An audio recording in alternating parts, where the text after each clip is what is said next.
Oh my god, that is how you do a season finale, and it needs to be April right now.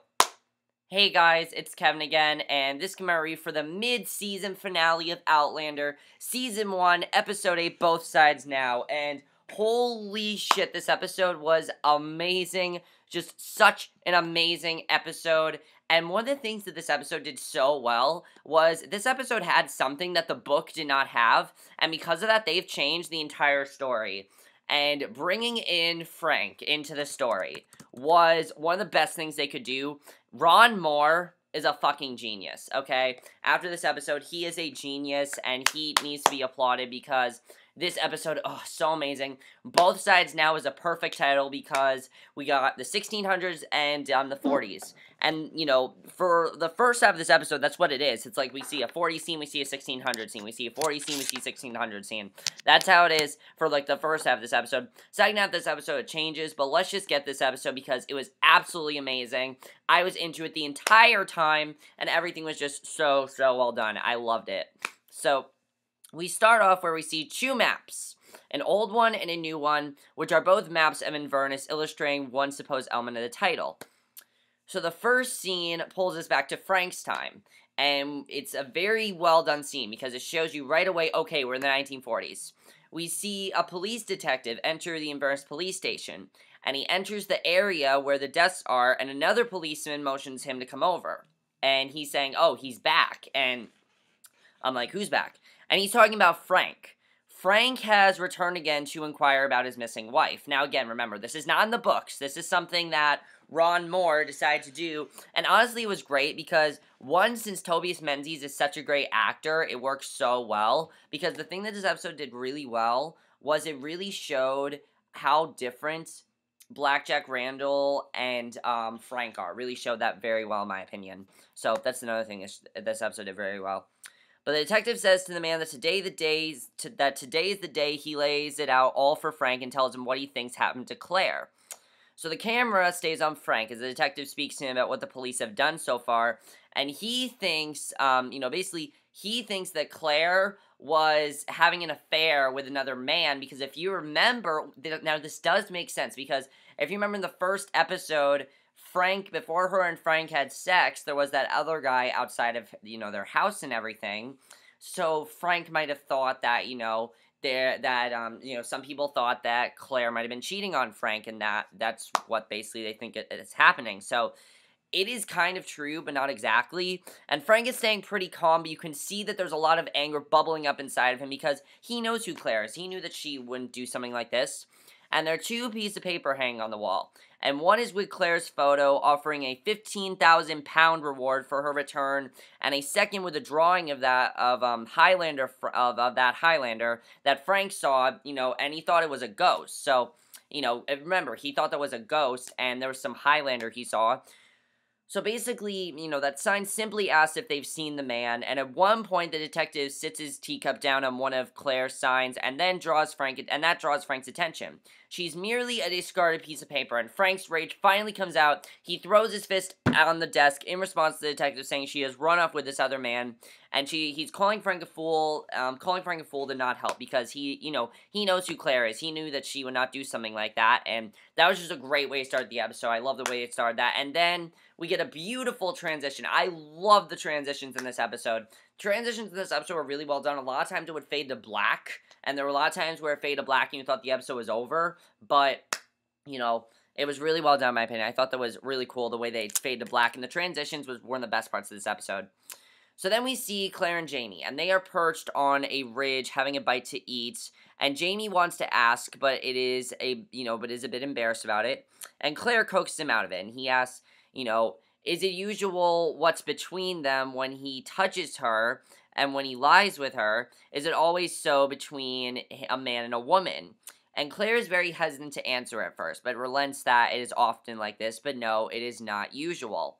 Now, you can see the struggle with Claire as she answers this, and the conversation, and I thought it was a cute conversation that they had, he's obviously talking about sex and everything. I thought that was a cute conversation, because, Jaime is unexperienced with that. He's not experienced with that, so I thought that was a funny scene to watch.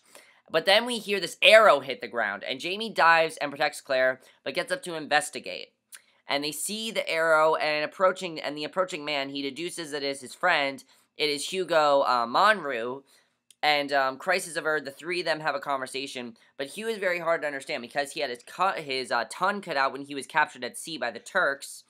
So this scene was really well done. You know, he can't talk. He's basically using sound and hand gestures, and Jaime can tell what he's saying. And basically, he tells Claire what he's saying. He tells Jaime that there was a man named Horcrux who could testify that Jaime did not kill the soldier while escaping Fort William. And Jaime decides they are to see Horcrux out. And Hugh also gives a wedding present to Claire, which is a piece of amber with a dragonfly in it. And after Hugh leaves, Jaime tells Claire that this news might be a way for the charges to be dropped against him, and he can go home with Claire as Lady Lallybrock, and they hug, and Claire sees part of her ringed hands wrapped around Jaime. So then we cut back to 1940, and again, as I said, this was basically the formula of the episode so far, you know. In this episode, it was 1600s, 1600s, then 1940s. So Frank is back at Reverend Wakefield's, and the Reverend is trying to assist Frank with other answers to where Claire is possibly gone, because, you know, Frank wants to know where she's actually gone. He does not agree that she would just cheat on him. He doesn't think that, you know, he doesn't think Claire would do something like that, so he doesn't think Claire would do something like that, so he wants other answers. He's thinking he wants other possible options, which there are other possible options. They're just not thinking of them at this point. And, you know, he wants to know other possible options right now. So, basically, Frank and the Reverend have been trying to figure out this themselves, and by this point, Frank is pretty discouraged and has all but given up. And we do hear Frank say that she has been gone for 7 weeks, and it gives us a hint at how much time has passed, which is cool because there's been 7 weeks for Outlander going, so the show has been 7 weeks, and I thought that was really cool, that it's been, you know, in real time. It's been done in real time, and the fact that it's been 7 weeks, and the show has been going for 7 weeks, I thought that was really cool. And then we see Mrs. Grahm. If you remember, Mrs. Grahm is that woman that Claire met that had a lot of weird stuff going on about her. They thought she was, you know, a witch and everything, and basically, we see this boy named Roger Wakefield, and they bring in tea and cookies, but Frank needs something stronger, and he leaves the house. So he goes down to the pub for a stiff drink, and a woman comes in and sits next to him, and he knows who he is. And she introduces herself as Sally, but that's not her real name. And she has some information for him. She knows where the Highlander is, and tells her to meet her after midnight at another location and bring the reward money. So we're then taken back to the McKenzie clan at camp, and Rupert is telling a story about the water horse, the Loch Ness Monster, aka the Loch Ness Monster. You know, he's telling the story to the others gathered around the fire, and Claire and Jaime are sitting away from the fire, and Jaime says that it will be Yuletide by the time they get back to Castle Leoch. And, you know, I thought that was a funny scene because, you know, their main goal here is to get back to Castle Leoch. They want to get out of here. They just want to get back to Castle Leoch. Sorry, got a Twitter message. But basically, Claire talks about stockings hanging by the fire, and if they have that tradition, Jaime says to dry them off, you mean, and, basically she finds out that they don't really celebrate Christmas there. So Jaime gives Claire his dirk and tells her to run to hide when he says, and a member of the Grand Clan descend on them, trying to steal what they have from collecting rents, and it's Ned Gowen.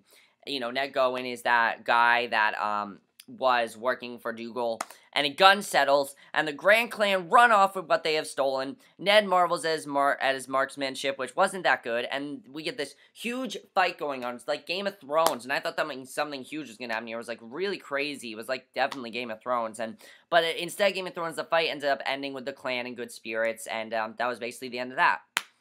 So we then go back to the 1940s, and we see that Frank is walking down a side street and turns down another, and he finds Sally. And she leaves him further down to find the Highlander.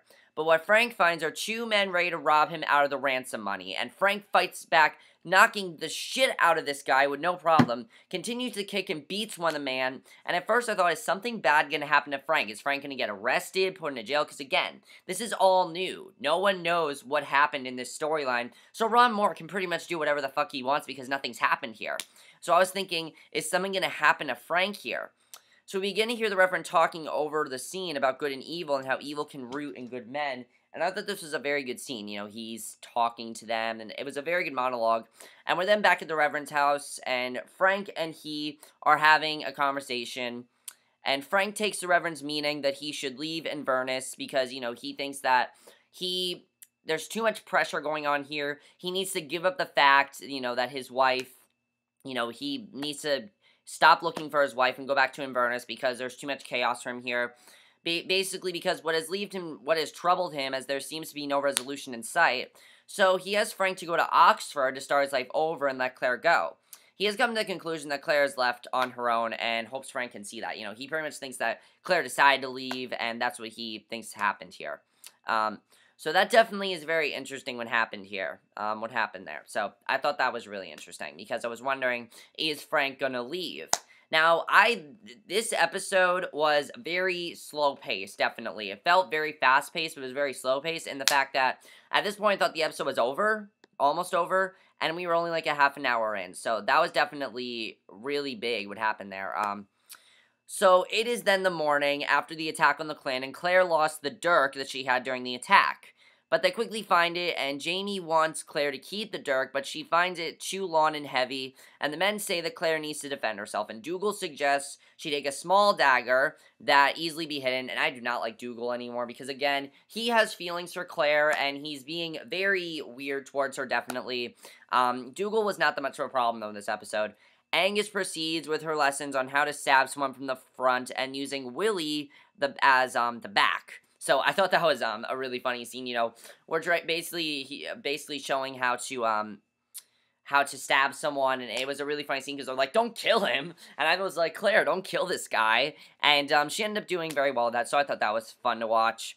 And we then go back to Frank as he is packing up his things to leave Inverness, and he glances back, and this scene almost made me cry. It was so sad to watch. He sees Claire's suitcase by the fire, brings it back to the bed, pauses it, opens up, and he sees a picture of him and Claire, and it was a really sad scene to watch. Probably one of the saddest scenes of the episode, definitely. And I thought that was a very well done scene, but at the same time, it was a very sad scene. Just, wow, really sad scene, but really well done in my opinion as well. I really love the way that scene was done. Just really good stuff there. So Claire and Jaime have meanwhile snuck away from the clan for a little, loving the grass, and I'm like, what are you doing here? Like, you're gonna have sex in the middle of the woods? Like, that's not right. So Jaime's saying, is anyone gonna see us? And it ends up being cut short because there's a gun to Jaime's head, and there's a moment where you're thinking, okay, is Jaime gonna get like seriously hurt here? And 2 redcoats have come upon them. And of course, the redcoats, gotta love those redcoats. The redcoats are just, I hate them. After this episode, I hate them. I want them dead. I don't want the redcoats around anymore. One ends up pulling Jaime away. The other starts undressing to try to rape Claire, basically. And we're gonna see, and we see that, oh my god, this guy's about to rape Claire. But luckily, Claire then becomes a absolute badass here because she ends up stabbing the soldier in the back, and this gives Jaime the opportunity to knock the gun out of the other soldier's hand and quickly cut his throat with his dirk. Jaime then runs to Claire, picks her up, and moves away from the bodies. And that was very surprising. I wasn't expecting that, and that was just really intense what ended up happening there. That was just huge. So, I wasn't expecting that at all, and that was really big. So Reverend Wakefield and Mrs. Grahm are arguing in the kitchen about Mrs. Graham's other theory about what happened to Claire because, she has another theory. Now, Mrs. Graham's theory is pretty much true, and the Reverend does not want her to say anything to Frank about it because he thinks that she's crazy pretty much. But unfortunately, Frank walks in on their argument. So Mrs. Grahm proceeds to tell Frank about the stones and their magical power, and tales of people traveling through the stones and falling through time, and often returning. But Frank does not share her beliefs. He does not believe her. He thinks that basically she's crazy. And he says he will leave for Oxford that afternoon. We see another glimpse of Roger, Wakefield, and Frank walks away. So basically, he does not believe her at this point. He thinks everything that she's saying is complete bullshit. He doesn't believe a word of what she's saying, and yeah, that was definitely very interesting what happened there. So, yeah, because the thing is, she's telling the truth, and he's gonna eventually find out, and if they keep going with this format, I really hope this storyline continues, because we got a huge cliffhanger to that, definitely, and he needs to know that she's telling the truth, because she's telling the absolute truth, and he just doesn't believe her at this point. So Jaime is consoling Claire, both with very bloodied hands, and Claire realizes that she's not talking, she's not moving, she is basically going into shock here, and, we see thoughts flooding through her head, but knowing that she could not discuss what had happened with Jaime, in case things of his time came out of her mouth, not if his time came out of her mouth, And Dougal, because again, she's not really with it at this point, weird things just might start coming out of her mouth, so Dougal comes to the conclusion that the two redcoats are deserters as they have no horses, and Dougal insists that they accompany Jaime armed to see Horrocks since he is a deserter as well. So meanwhile, we see Frank leaving Inverness behind along with Claire's belongings, and the clan makes their way through a forest, and I loved this narration. I thought this was such a good scene. Claire is narrating that after that pivotal event in her life, all she could feel was anger. And she wasn't angry at Jaime. She's not angry at what's going on in her time. She's mad at herself because she says she can take care of herself, as she has already proven. Jaime makes her promise and swear to stay put while he is gone, and she does. And at this point, I thought there is no way that promise is going to stay. There is no way that they're going to keep that promise. Something is going to happen to either of them. Because it's the mid-season finale, something was going to happen to either of them. I did not think they were going to keep that promise. So Jaime and the rest of the clan leave, and she realizes her anger is because she has forgotten about her plan, which her plan is to go back to Frank, and we get such a well-done scene here. I love this next scene. Frank is driving away from Inverness. He passed this, it's in he's in the car that him and Claire got to, and he passed the sign for Craig and Dune. He stops the car and eventually reverses, turning in their direction. Willie leaves Claire to take care of herself as he taking care of personal business, and Claire wanders around. She comes upon the hill at Craig and Dune and sees the stones on top. You can see her pause and think about what her decision to make is, but in the end, she starts toward the stones. There's a really great line here where she says, I have gone from being Claire Beauchamp to Claire Fraser, to Claire Randall to Claire Fraser, and the question is, who do I want to be? And just such a good scene here. I loved the cinematography in the scene. The transitions in the scene were amazing. The score was amazing. This scene was just, everything about the scene was amazing. And the following minutes are combinations of Claire and Frank reaching upon the hill and getting to the stones with beautiful music playing. Frank reaches the stones first and is looking about, eventually becoming very overcome with feeling and calling out to Claire. And Claire hears Frank calling. What? I don't understand how that works, because, she's in the 1600s. I guess I kind of understand because of the stones, but, she picks up, speeding to the stones, and Frank hears Claire yell. Claire reaches the stone. She touched to time travel, sees her discarded shawl on the ground still. She reaches up to the stones. The scene goes dark, and it seems like that's how the episode was going to end. I thought that's how it was going to end. I'm like, please not end this way, but then I realized there's 18 minutes left. And then, of course, the Redcoats have to capture her. The Redcoats end up capturing her from the stones, and Claire is still calling out for Frank. She leaves the stones on one side of the hill, and Claire is then dragged back down the hill a short distance away. So then Claire is in the back of the cart, tied up, being driven to Fort William and towards Black Jack Randall. We knew she was going to see Jack, and Claire has the ride to formulate her plan of outsmarting Blackjack and escaping. She kind of has this really good plan going on there. And arriving, she's in a room with Jack, and it's a very intense scene because you don't know what he's about to do. You don't know where he's about to go here, because the last time they talked, he seemed like a very good person, and then he just started to attack her and almost killed her. So Claire mentions flogging, reminding him of their previous conversation, and Blackjack reminds her that he takes flogging very seriously, and he proceeds to tell her that he will get to the truth of whom and what she is by any means necessary, because he's very on to her. And Jack sips wine, and he's clearly taken by surprise. He chokes on the wine and spills some, and Claire says that they are both in the same employ of the Duke, and this works, and it works until Jack mentions the Duchess, with Claire acknowledging that she has never met her, but has received messages from her. But there is no Duchess, so Claire's plan has failed. So there is no Duchess, and that's really bad, because her plan completely failed, and I really felt bad for Claire here. And she panics trying to escape, but the thing is, Claire can't escape right now because she's trapped. No one's going to hear her. So Corporal Hawkins is outside the door preventing her escape, and Jack ties her up, and Claire is screaming and is doing no good. Jack bends over the desk, meaning to rape her. Literally, he takes his, sword, grazes her nipple with it. I thought he was gonna, cut off her nipple or something disgusting. But then Jaime saves the day, comes in with a gun, and he says something that was just so awesome. It's such an awesome way to end this episode. He's like, I'll thank you to take your hands off my wife. And Blackjack responds, good, good. Shock leads to elation and laughter at Jaime's appearance. And that is how the episode ended. And that was such an awesome way to end the episode. And I can't wait to see what's going to happen here. I personally can't wait. We're going to have to see what happens here. But such an awesome mid-season finale. It needs to be April right now because this finale was just amazing. I loved it, and I understand they want us to wait till April. I get that. I understand they have to, definitely the show takes a while to shoot. It makes sense why it's till April because of the cinematography. You wouldn't get amazing cinematography probably, and just, I gotta commend this show because this was a show that was the first show I ever watched on Starz, and this entire season has just been amazing. I've been into this entire season the entire time. There's been nothing about the season that I didn't like. There's been nothing that I thought was off about the season. There's been nothing I didn't like about the season. Everything about the season was absolutely amazing, and I loved it the entire time. I was so into this episode. I was just so into it.